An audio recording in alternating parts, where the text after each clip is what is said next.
Welcome to the second video in this series. Now that you've watched the first one, you have a better understanding of how much your psychology begins to influence how you speak and how you show up in conversations. In today's video, we are going to unpack your belief systems and how much you're thinking and you're thinking about conversations influences whether or not you're a confident communicator. By the end of this video, you will have laid the foundation of your inner transformation. And if you've gone through, you've thought about the concepts I've presented, you've done some of the practice exercises, you will start to see minor shifts that change the way that you think about conversations, the way that you show up in these interactions, and the way that you present yourself. At the end of this video, this will complete the first part of the transformation, the inner arc. And then in the next video in the series, we will get into some of the actual practical strategies you need to know to be a more confident communicator. So let's get into it. So in this video, we are going to be unpacking your belief system and how much what you believe influences how you sound. Now, one of my catchphrases is, your words are the windows to your subconscious mind. And as a social psychologist, I can tell you that how you think is so deeply ingrained that it automatically influences how you sound when you speak. Your words are a reflection of what you're thinking. That's why if you're nervous, if you're uncertain, if you're unsure and hesitating, that will change how you sound. Maybe you'll speak quicker. Maybe you'll use more filler words.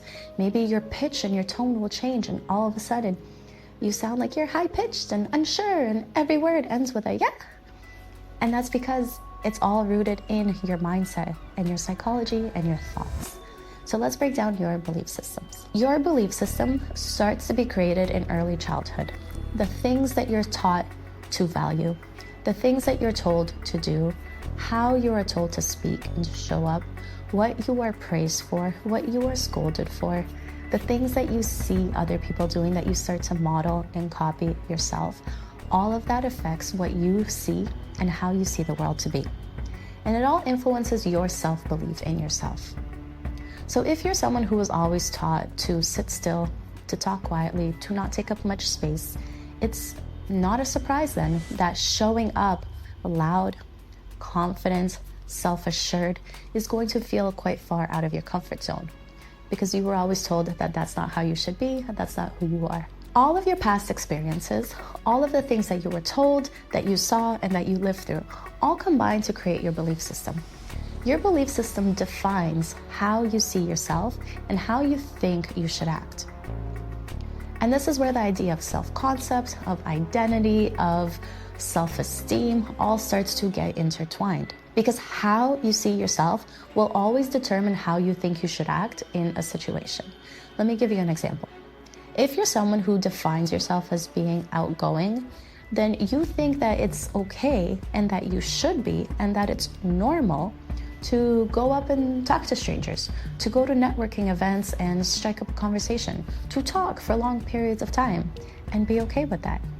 But if, on the other hand, you're someone who defines yourself and who identifies as being introverted, well, automatically the label of being introverted comes with its own assumptions, such as, I don't like talking to people, therefore I shouldn't talk to people. I like to keep to myself, therefore I don't want to go to networking events. Networking events are scary because I am an introvert. It starts to loop and reaffirm behaviors in yourself.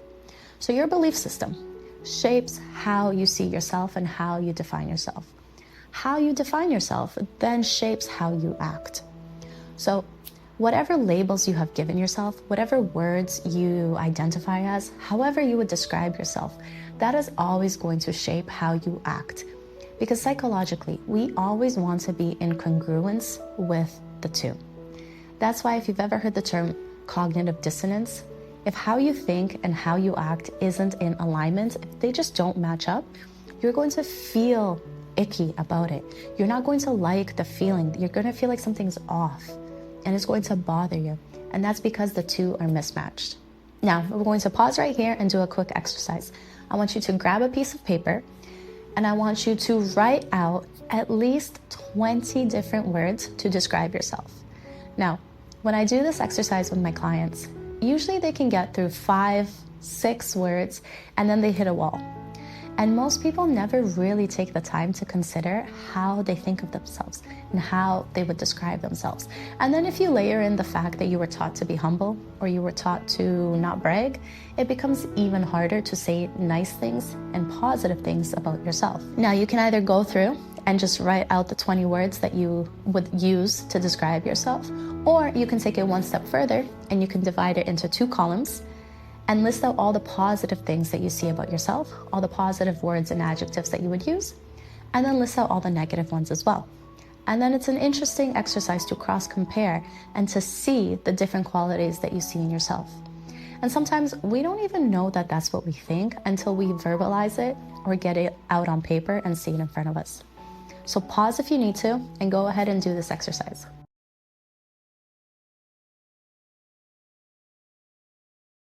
Okay, hopefully you've done that. Now that you're back, let's keep going. So quick recap. All of your experiences, everything that you were taught creates your belief system. Your belief system defines your identity, how you see yourself, who you think you are. Hence the point of the exercise. Who you think you are is going to define and influence how you act. And psychologically, you are always going to want to act in a way that matches the way that you describe yourself.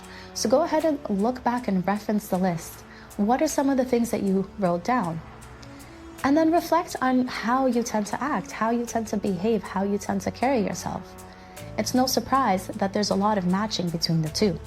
And when there's a mismatch, you're going to feel resistance. You're going to feel upset. You're going to feel like you're letting yourself down or that you're not living up to your own standards. And this is where those feelings stem from.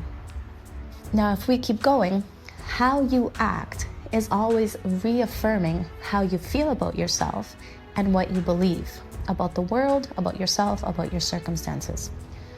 So let me give you an example. If you believe that public speaking is hard, you don't identify as a public speaker, you pass up on every single opportunity to speak in front of others. You don't record content for your business, you decline podcast invitations, you try not to speak up in team meetings, you pass off project presentations to someone else that you think is just better at it. Your actions are going to keep telling you and reaffirming the fact that you're not good at public speaking. You're not a good communicator. You don't like the attention. Insert the blank of the belief here. And then opportunities to change that will feel uncomfortable. They will feel scary. They will feel way too far out of your comfort zone. And that's the trap that most people fall into. Whenever you are looking to change, whenever you're looking to evolve, to become better, even if that's just in your communication skills, you need to understand that that process of change is going to mean changing how you think of yourself, what you think is possible for yourself, and how you should act. And the reason why most people attempt to change and then don't stick with it is not because it's hard to rewire a habit. Like, yes, that's part of it, but it's because there's a clash psychologically under the surface that happens. And so when you see yourself as not being a good public speaker, and you don't identify as someone who should be speaking, and you've convinced yourself that you're a terrible speaker and no one wants to listen to you, and then you take on an opportunity to try and do a presentation, it's no surprise that it might not go as well as you want it to. After all, people don't become marvelous speakers overnight. But if in that moment you use the filler words, you ramble a little bit, you lose your train of thought, if at the end of the presentation you take that moment and tell yourself, you know what, look at that, I did terribly, no wonder, I'm not a good public speaker, I'm never gonna do that again. You are going back to your comfort zone and going back to your old identity and going back to everything that you're used to, which is not where you wanna be. Instead, what most people overlook is taking that opportunity and saying, ha, I actually did it. Oh my gosh, I was terrible, but that's okay because I'm making baby steps forward. I actually wasn't as terrible as I thought I would be. I thought I would ramble the entire time, but there were moments where I was getting in the flow and I could see people nodding their heads and understanding, right? It's all about your perspective in that critical moments where you look at the situation and decide, am I going to use this to put myself down and go back to what I'm used to? Or am I going to use this as an opportunity to look past my comfort zone and to continue to change? Because ultimately, the decision is up to you. You can buy all the courses, you can binge all the contents, you can hire all the coaches. But if your mindset, if your perspective, if the way you're viewing those moments and opportunities is not in alignment with getting you to where you want to be, you are constantly going to keep going back to the old way that you're used to being. And so I hope this is making sense. Leave a comment down below if you need any additional clarification. But the biggest takeaway that I want you to understand is this. You are constantly going through a psychological cycle of how you think. Based on your past experiences, based on what you were taught, based on what you believe, you are constantly telling yourself what you should be like and who you should be like. And so you're looking for ways to act in a way that matches that. And any opportunities to contradict that, any opportunities for growth, anything to step outside of your comfort zone feels scary. And so most people ignore them or don't take the chance to change. And if you are brave enough to take that step forward, if you are brave enough to try to step outside of your comfort zone, the moment that you do is the most important critical moment, because that is where you get to define whether you take the next step or you go back into your comfort zone. And that is the loop that everyone works through on a daily basis. And so before you can jump into trying to implement strategies to communicate, before you get all the frameworks and try to remove your filler words and work on your pauses, you first need to understand the mindset that you're working with. Because I can teach you all the techniques, but if you are constantly telling yourself this isn't going to work and you're not good at this, and you're using every opportunity to go back into I'll never be a good communicator, then the rest will be pointless. And so that has been the intention behind the first part of this series. And so if you need to, I'm going to encourage you to go back, watch it again, watch it a few times if you need to, let the information really sink in.